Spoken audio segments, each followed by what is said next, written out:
আসসালামু আলাইকুম এভরিওয়ান। গার্লফ্রেন্ডের অবহেলা গল্পের শেষ পর্ব। গল্প শুরু করার আগে আমি একটি কথা বলতে চাই। আমি একটা টিকটক অ্যাকাউন্ট খুলেছি, সবাই ফলো করে যাবেন। আমি সেখানে একটা ভিডিওর দুইটা করে পার্ট ছাড়বো বা দুইটা আলাদা আলাদা করে ভিডিও ছাড়বো। তো সবাই যদি ভিডিও দেখতে চান তাহলে অবশ্যই ফলো করে যাবেন। তো বেশি কথা না কয়েক গল্প শুরু করা যাক। প্রায় 4 বছর পর আমি থানায় বসে বসে কয়েকটা ফাইল দেখছি। ও আপনাদের তো বলাই হয়নি, আমি অনার্স কমপ্লিট করার পর পুলিশে জয়েন করি। এএসআই হিসাবে ভালো একটা সুনামও পাই। এর মাঝে অনেক কিছুই হয়ে গেছে। আমার ছোট ভাই স্কলারশিপ পেয়ে অস্ট্রেলিয়া চলে যায়। আম্মু আমাদের ছেড়ে চলে যায় এই পৃথিবী থেকে। সব কিছুই আজকে আমাদের শুধু সুখটা দেখানোর জন্য আম্মু আর আব্বু নাই। আমি সামিয়াকে বিয়ে করি, মানে সুমায়ের ছোট বোনকে।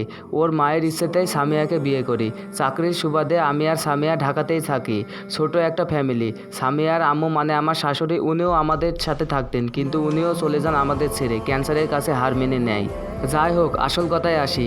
আমি অফিসে বসে বসে একটা ফাইল দেখতেছি। এমন সময় আসিফ একটা ফাইল নিয়ে আসে। আসিফ বলল, স্যার জরুরি একটা কেস আছে। বলল, স্যার জরুরি একটা কেস আছে। আমি বললাম, কি? আসিফ আবার বলল, স্যার একটা খুন হয়েছে, আমাদের এখানেই যেতে হবে। আমি বললাম, কোথায়, কিভাবে? আসিফ, স্যার মিরপুর 7-এ। তাড়াতাড়ি করে গাড়ি বের করে ওখানে গেলাম। আগে থেকে কয়েকজন পুলিশ ওখানে তল্লাশি চালাচ্ছে। আমি যাওয়ার পর একজন এসে আমাকে পুরো ঘটনা বর্ণনা করলো। সংসারে অশান্তিকে কেন্দ্র করে বউয়ের হাতে জামাই খুন, ঘুমের ওষুধ খাইয়ে ঘুম পাড়িয়ে দিয়ে তারপর গলা কেটে দেয়। শুনে আমার গায়ের লোম দাঁড়িয়ে যায়। এই রকম বউ হয় নাকি? তারপরে আবার আমি বললাম, আসামিকে গ্রেপ্তার করা হয়েছে কনস্টেবল? জি স্যার, জেলে পাঠিয়ে দিয়েছি। যেহেতু আপনার এলাকায় এরিয়ায় ঘটনা হয়েছে, সব জিজ্ঞাসাবাদ আপনিও করতে পারেন। আমি সেখানে আরও কিছুক্ষণ ঘুরে ফিরে দেখলাম। ছেলেটাকে কেমন চেনা চেনা মনে হচ্ছে, মনে হয় কোথাও দেখেছি, তবে মনে করতে পারছি না। যাই হোক, আমি থানায় চলে গেলাম। ভিতরে গেলাম, দেখলাম একটা মেয়ে উল্টো দিকে জড়সড়ো হয়ে বসে আছে। কাপড়ের মধ্যে রক্ত লেগে লাল হয়ে আছে। আমি যাওয়ার পর একটা কাশি দিলাম, কিন্তু ফিরলো না। তারপর ডাক দিলাম, উনি পিছনে তাকালো, আর তাকাতেই আমার চোখ কপালে উঠে গেল। কারণ মেয়েটা আর কেউ নয়, সুমাইয়া। ওই কাজটা করবে আমি জীবনেও ভাবতে পারিনি। ওরে দেখে আমার মুখ বন্ধ হয়ে গেল, কি বলবো সেটাই বুঝছি না। তারপর, সুমাইয়া, জুয়েল, তখন আমি বললাম, এক্সকিউজ মি, নাম ডাকার অধিকার কে দিয়েছে? Call me sir. সুমাইয়া দৌড়ে এসে আমার পা ধরে ফেললো। তারপরে বলল, জুয়েল আমাকে বাঁচাও, আমি এই কাজ করিনি, প্লিজ আমাকে বাঁচাও। সে নিজে এই কাজ করছে। আমি, আজব, নিজে নিজে কেউ গলা কাটতে পারে নাকি? সুমাইয়া, ওর অনেক গার্লফ্রেন্ড ছিল, ওদের মধ্যে কেউ একজন এই কাজ করছে, প্লিজ তুমি আমাকে বাঁচাও। তখন আমি, দেখেন এসব বলে লাভ হবে না। আপনি যদি সত্যিটা বলেন তাহলে আপনার শাস্তি কমানোর জন্য আমি সুপারিশ করতে পারবো। কেন মেরেছেন ওকে? সুমাইয়া, শান্তির জন্য। মানে আপনি এই শান্তির জন্য ভালোবাসাকে ছেড়ে দিলেন? নিজের বাবা মাকে ছেড়ে দিলেন? বাবা মারা গেল, একবারও খবর নিলেন না। মা মারা গেল, তাও খবর নিলেন না। সব শান্তি তো আপনার লাইফে ছিল, টাকা পয়সা, ধন দৌলত সব কিছু তো ছিল, তাহলে ছেড়ে দিলেন কেন? তখন সুমাইয়া বলল, ভালোবাসা সব ছিল, কিন্তু ভালোবাসা ছিল না। যে ভালোবাসা আমি তোমার কাছে পেয়েছি সেটা ও আমাকে দিতে পারেনি। সে শারীরিকভাবেও দুর্বল ছিল। আজকে এত বছর পর আমাদের কোনো সন্তান হয়নি। পরে জানতে পারলাম আমার বাইরেও সে অনেকগুলো মেয়ের সাথে খারাপ কাজ করে বেড়াতো। অনেক বুঝিয়েছি, কিন্তু সে বুঝতে চায়নি। দিনের পর দিন আমাকে ইগনোর করেই গেছে। আমি, তার জন্য আইন ছিল তো, এই কাজ করার কি দরকার? তখন সুমাইয়া, আইন তো আর ভালোবাসা ফিরিয়ে দিতে পারবে না। আমি তোমাকে একটা কথা বলতে চাই। তখন আমি বললাম, কি? সুমাইয়া বলল, আমি আবার তোমার লাইফে ফিরতে চাই। তখন আমি বললাম, হা হা হা, আপনি মানসিকভাবে অসুস্থ, আগে আপনার ডাক্তার দেখানো হবে, তারপর আপনাকে কোর্টে চালান করা হবে। আমি এই কথা বলে চলে আসলাম। বাইরে থেকে আসিফ সব শুনলো, যদিও সে আমাকে কিছু জিজ্ঞেস করেনি। আমি ওরে দিয়ে সুমাইয়াকে কোর্টে পাঠানোর জন্য সব ব্যবস্থা করলাম। পরের দিন সকালে সুমাইয়াকে আদালতে পাঠানো হলো। প্রথম দিন যোগ জিজ্ঞেস করলো, সব কিছুতে সে অপরাধী প্রমাণিত হলো। শরীর খারাপ থাকায় সেদিন কোর্ট স্থগিত করা হলো। রাতের বেলায় আমি বাসায় গেলাম। প্রথমে ভাবছিলাম সামিয়াকে কিছু শোনাবো না, পরে ওকে সবকিছুই বললাম। কিছু সময়ের জন্য সে স্তব্ধ হয়ে যায়। হওয়ারই কথা, যতই হোক আপন বোন তো। কিছু না বলে চুপচাপ সে রান্নাঘরে চলে যায়। খাওয়ার সময় আমার পাশে এসে দাঁড়ায়। তখন আমি বললাম, কিছু বলবে? তখন সামিয়া বলল, আপু এখন কেমন আছে? আমি বললাম, আছে, তবে বেশি ভালো না। তার ব্যবহার সাইকো প্রকৃতির হয়ে গেছে, শরীরও ভেঙে গেছে। সামিয়া, আরে একটা অনুরোধ রাখবেন? আমি বললাম, কি? সামিয়া, যতদিন আপুকে শাস্তি দিচ্ছে না ততদিন আমাদের বাসায় নিয়ে আসুক। আজকে কত বছর দেখি না। এটা পসিবল না, সে এখন থানায় থাকবে। সামিয়া, দেখেন না কোনো একটা বাহানা দিয়ে নিয়ে আসা যায় কিনা। আমি বললাম, বললাম আচ্ছা দেখছি। সামিয়া, আপুকে নির্দোষ প্রমাণ করা যায় না? আমি বললাম তুমি পাগল হয়েছো, সবাই জানে সে এই কাজ করছে, নির্দোষ জীবনেও সম্ভব না। সামিয়া কিছু না বলে চলে গেল। চোখের সামনে ওর আগের ঘটনাগুলো ভাসতে শুরু করলো, কি থেকে কি হয়ে গেল।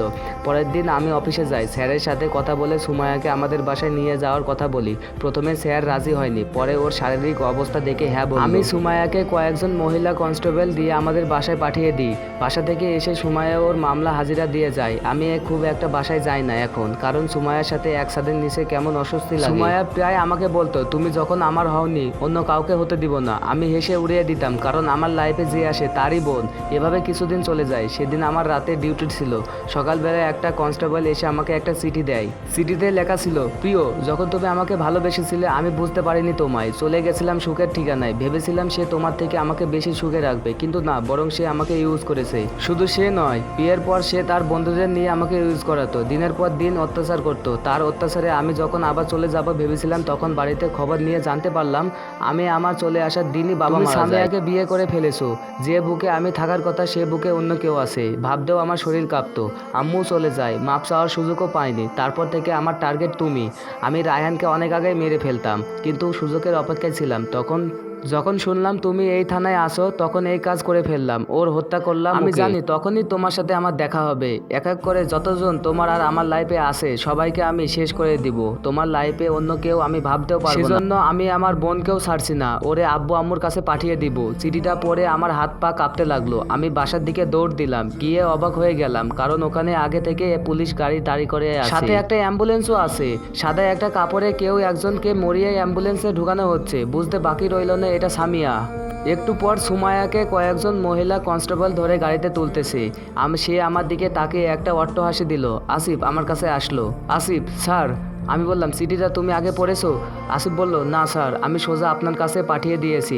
আমি বললাম, তাহলে এখানে পুলিশ আর অ্যাম্বুলেন্স লাগবে তুমি কেমনে জানো? আসিফ কিছু না বলে মাথা নিচু করে দাঁড়িয়ে আছে। সামিয়ার লাশ হাসপাতাল থেকে কাফন পরিয়ে নিয়ে আসা হলো। আমি রোবটের মতোই দাঁড়িয়ে রইলাম। সামিয়াকে কবর দিয়ে মনে হচ্ছে পৃথিবী থেকে সব নিকৃষ্ট ব্যক্তি হচ্ছে আমি। কয়েকদিন পরে সুমায়াকে আদালতে পাঠানো হলো। তাকে যাবজ্জীবন কারাদণ্ড দেওয়া হলো। খুশি হব নাকি কাঁদবো সেটাই বুঝছি না। সামিয়ার কবরের পাশে গিয়ে বসে রইলাম। অফিস থেকে আমাকে কিছুদিনের জন্য ছুটি দেওয়া হলো। সকালে ফজরের নামাজের পর আসিফ কল দিল, সুমায়া নাকি আত্মহত্যা করেছে। তাড়াতাড়ি করে অফিসে গেলাম। হ্যাঁ, আসলে নিজের কাপড় পেঁচিয়ে আত্মহত্যা করেছে। স্থির হয়ে দাঁড়িয়ে রইলাম। মনে হচ্ছে একটা অজানা ঝড় এসে আমার জীবনটা এলোমেলো করে দিল। ওরে মর্গে পাঠানো হলো। পোস্টমর্টেম শেষ করার পর স্যারকে বলে ওরে সামিয়ার পাশে দাফন করা হলো। এখন রাত প্রায় 9টা। আমি দাঁড়িয়ে আছি ওদের দুই বোনের কবরের পাশে। জীবনে চেয়েছিলাম খুব সুন্দরভাবে বাঁচতে, কিন্তু বিধাতা আমাকে কপালে ভালো থাকা লিখে রাখেনি। সুমায়ার চলে যাওয়ার পর সামিয়াই আমার জীবনে সব ছিল। এত ভালোবেসে আমায়, যেখানে সুমায়ার কথা আমারও মনে পড়তো না। তাকেও চলে যেতে হলো। বাবা চলে যাওয়ার পর মাও একা রেখে চলে গেল। যাকে ঘিরে বাঁচতে চেয়েছিলাম সেও চলে গেল। সুমায়াকে কবর থেকে তুলে একটা কথা বলতে ইচ্ছা করছে। গায়ের রং সুন্দর হলে মানুষ সুন্দর হয় না। অনেক টাকা থাকলে মানুষ সুখী হয় না। হয়তো আমি কালো ছিলাম, গরিব ছিলাম, কিন্তু আমারও সুন্দর একটা মন ছিল।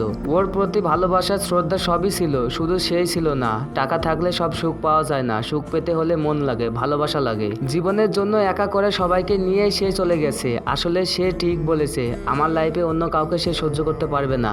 সেজন্য নিজের বোনকেও ছাড়ে। এই মিথ্যে অভিনয়ের পৃথিবীতে আর কাউকে নিয়ে বাঁচতে চায় না কারোর লাইফে জড়াতে। বাকিটা জীবন না হয় একাই কাটিয়ে দিব ওদের কথা স্মরণ করে। থাকুক না কিছুই ভালোবাসা অসমাপ্ত, কিছু ভালোবাসা অবহেলিত হয়ে। আমি তো জানি আমি কেমন ভালোবেসেছিলাম। সারা জীবন না হয় ওভাবেই ভালোবেসে যাব। তো বন্ধুরা, আজকের গল্পটা এখানে শেষ হয়ে গেল। যদি ভালো লাগে অবশ্যই কমেন্ট করে জানাবেন। আর হ্যাঁ, মান অভিমান গল্পটা আবার দিব নাকি অন্য গল্প দিব অবশ্যই কমেন্ট করে জানাবেন। আজকের মতন এখানেই বিদায় নিচ্ছি। দেখা হবে আরেকটা নতুন গল্পতে। আল্লাহ হাফেজ।